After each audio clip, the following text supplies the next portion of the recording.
Look, I don't know what you set up at the cabin, but it really made a difference.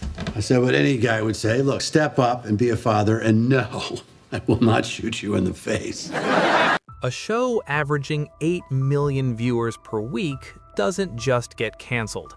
Networks fight to keep shows like that. They renegotiate, restructure, make compromises, because that kind of audience loyalty is genuinely rare in modern television.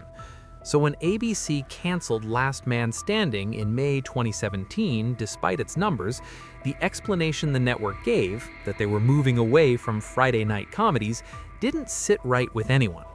Tim Allen's political comments, the conservative-leaning content, the culture war framing that followed, all of that became the dominant story. And it was loud enough that almost nobody looked at what was sitting underneath it. Because the real mechanism that made this cancellation almost inevitable had nothing to do with politics. It was written into the show's contract before a single episode ever aired. Last Man Standing was produced by 20th Century Fox Television. It aired on ABC. Those are two completely different companies, and in the television industry, that distinction carries enormous financial consequences that most viewers never think about. The system that governs these arrangements is called an output deal, and understanding how it works explains almost everything about what happened to this show. When a network airs a show it also owns, produced by an in-house studio like ABC Studios, it collects the licensing fee it pays itself, earns advertising revenue, and crucially, retains the back-end rights. Back-end rights are where the real money is. Syndication deals, international licensing, streaming sales, home video, every dollar generated after the original broadcast flows back to the studio, which in this case is the same company as the network. The show becomes a long-term asset. ABC had this exact arrangement with shows like Grey's Anatomy, Scandal, and Modern Family.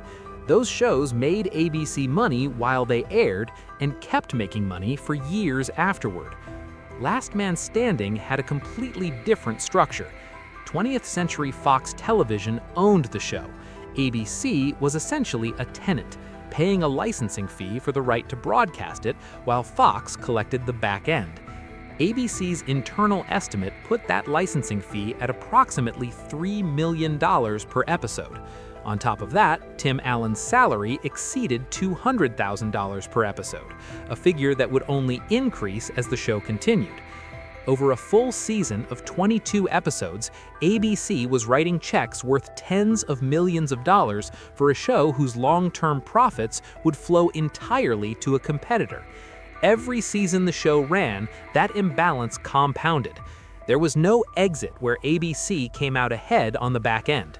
They were, in the language of the industry, airing someone else's asset. This kind of cross-studio arrangement wasn't unusual in earlier decades of television, when the major broadcast networks and the major production studios were more clearly separated. The financial interest and syndication rules, known as the Fin-Syn rules, had actually prohibited networks from owning the shows they aired for decades, specifically to prevent vertical integration. When those rules were repealed in 1995, the major networks immediately began acquiring production studios and shifting their business model toward ownership. By the mid-2000s, ABC, NBC, CBS, and Fox all had powerful in-house production arms and a clear strategic preference for shows they owned outright. Last Man Standing was a relic of the older model, a show produced by one major studio and licensed to a competing network. And as the economics of television tightened, that structure became harder and harder for ABC to justify. The streaming revolution made things worse. When Netflix, Hulu, and Amazon began paying enormous sums for catalog rights in the early 2010s, the value of back-end ownership exploded. A show that performed modestly in its original run could generate tens of millions of dollars in streaming licensing fees years later. ABC had watched this happen in real time with its owned properties. Last Man Standing's streaming value, whenever it was eventually sold, would go to Fox, not ABC. In 2015, Fox had already sold the show's streaming rights to Hulu. ABC received none of that revenue. They had spent years building the show's audience, and a competitor was monetizing that audience in the growing streaming market. By the time the 2016-2017 television season ended, ABC was undergoing a broader strategic review of its content slate. The network was prioritizing shows produced by ABC Studios and Disney Television Studios, vertically integrated productions where the parent company, Disney, which had acquired ABC in 1995, controlled the full value chain. Shows that didn't fit that model were being evaluated against a higher bar. Last Man Standing had to justify not just its ratings, but its financial logic. And by that measure, 8 million viewers wasn't enough. The show was generating strong ad revenue for ABC, but it was generating stronger long-term value for Fox. Every renewal was a decision to keep funding a competitor's asset. Tim Allen's comment on Jimmy Kimmel in March 2017, comparing conservative life in Hollywood to 1930s Germany, created a public narrative that gave the cancellation a clean, comprehensible story. Culture war cancellation, political retribution. That framing spread fast because it was emotionally satisfying and easy to explain. ABC's president, Channing Dungey, denied it directly and pointed to the Friday night strategy shift, which was real. The network did move toward fantasy and sci-fi programming in that slot, but neither explanation was the complete picture. The financial structure was the foundation. The political noise was the accelerant. The Friday night pivot was the exit ramp that let ABC frame the decision as strategic rather than retaliatory. The audience reaction to the cancellation was immediate and genuinely unusual in scale. Within 24 hours, a fan petition collected over 400,000 signatures. Hashtags demanding the show's return trended nationally for days.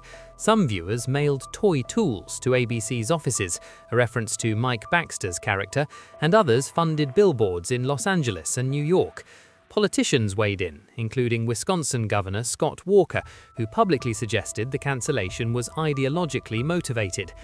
The volume of the response was striking, but what it actually demonstrated from a business perspective was the size and loyalty of the audience Fox owned.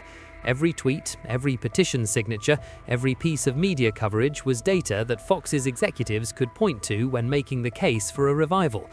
The fan campaign didn't save the show, the ownership math did, but it made the ownership math easier to act on. What happened after the cancellation revealed just how clearly Fox understood the asset they owned. Within weeks of ABC's announcement, Fox Television began approaching other networks, CMT, NBC, and others, about picking up the show. They weren't scrambling, they were shopping a known commodity with a proven audience and 8 million reasons to believe it would perform. Fox also had a recent proof of concept sitting right in front of them. ABC had revived Roseanne earlier that year, and the premiere drew over 18 million viewers. That number circulated in every conversation about Last Man Standing's future. If a comparable, family-oriented, conservative-leaning comedy could pull those numbers on revival, the risk calculus for bringing Last Man Standing back looked very different. When Fox eventually decided to bring the show back on their own network in 2018, they spent $50 million to do it. That decision only makes sense if you understand that Fox was always the party with the most to gain from the show's continued existence. They owned it. Every episode that aired on any network built equity they controlled. The revival introduced its own financial restructuring.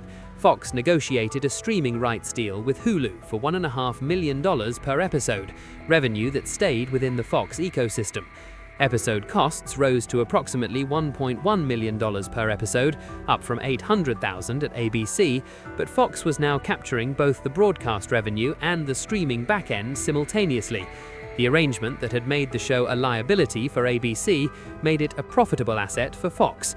Same show, same star, same audience, completely different financial logic depending on who owned the production.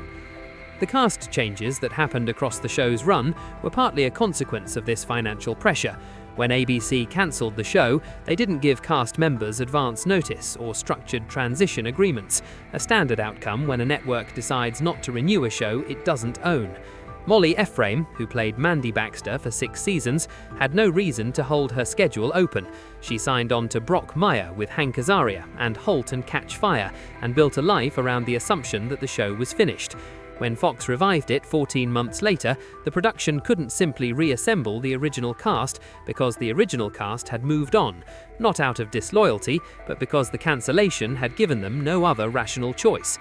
Caitlin Dever's trajectory after the ABC cancellation, Detroit, Booksmart, Unbelievable, Golden Globe and BAFTA nominations, was the direct result of a closed door that turned out to be the best thing that could have happened to her career. The cancellation, Fox blamed on strategy and fans blamed on politics, functioned for her as a career accelerant.